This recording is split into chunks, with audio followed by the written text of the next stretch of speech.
Ready to break the ice? Yes. Okay, so I'm going to start with my memory as a child growing up. Every time I would say something in a gathering or a crowd, friends, family, all I remember was people telling me, "Oh, why do you have to say that? That's so rude. Why do you have to be like that? That's so inappropriate." So after a while, I kept hearing these things all the time. As I grew into a teenager, I remember talking less and doing more. Was that a good thing or a bad thing? We'll find out. I wanted to play basketball. I had this fascination with getting this ball through this hoop. I sucked at it. I was lousy. I got elbowed. I got pushed, stood in the sidelines countless times, I remember. But I did it anyway because I wanted to. And that's what I want to focus on tonight. I wanted to. It was important to me. It didn't matter how I got treated. It didn't matter what other people did to me. It didn't matter that I had to stand there for hours just to play. And I sucked at it.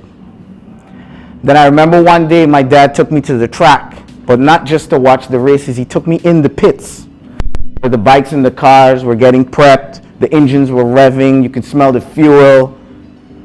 And I loved it. I loved the smell. I loved the whole feel. Guess what I wanted to do next? Yeah, I wanted to race. I wanted to race super bikes. But I was young. I didn't have money. So what did I do? I went in the classifieds. I looked for people who were selling sport bikes. Pretended as though I had the money, and I asked them for a test ride. I was surprised when they gave me the keys. But they did. Some of them did. Not everybody, but some people did. And man, I took those bikes in front of my street, up and down, boom, boom, boom, boom, boom.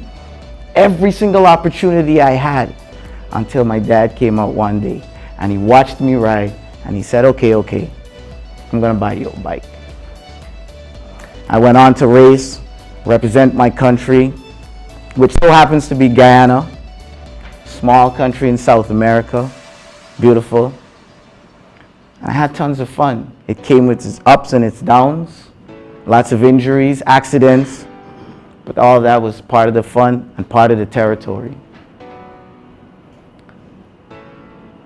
After I accomplished that, my friends were saying to me, "Oh, that's great, you did well, but you're still a mommy and daddy's boy. Everything you need and want in life, you depend on mommy and daddy. You can't stand on your own." So guess what I wanted then? I wanted to stand on my own. So I moved to America. I got married. I had 4 kids, 2 boys, 2 girls. Still have them, thank God. And to me, that was standing on my own. I even picked up 2 trades, electrical and plumbing. And I wasn't done yet. I went and opened my own business. It was called Residential Professionals Incorporated. Man, I was so proud of myself. I was a man. I was standing on my own. I remember one night, just came home from my first project as a business owner, turning on the TV, and all I saw was market crash. I saw it. Did it affect me? Yes. Did it affect my business? Yes. But here was an opportunity for me to stand on my own. Did I stand on my own? No. I stood at the bars day and night, drinking and smoking my life away because I couldn't cope. I couldn't deal with the market crash. I couldn't deal with the failure. I lost my wife, lost my family, couldn't see my kids. I even remembered one night I was in the bathroom. I went in there to take a smoke. I had some guests over by me. All I remember was falling to my knees. I couldn't breathe. And I looked at my hands and I could see my bones through my flesh. I knew I was going to die.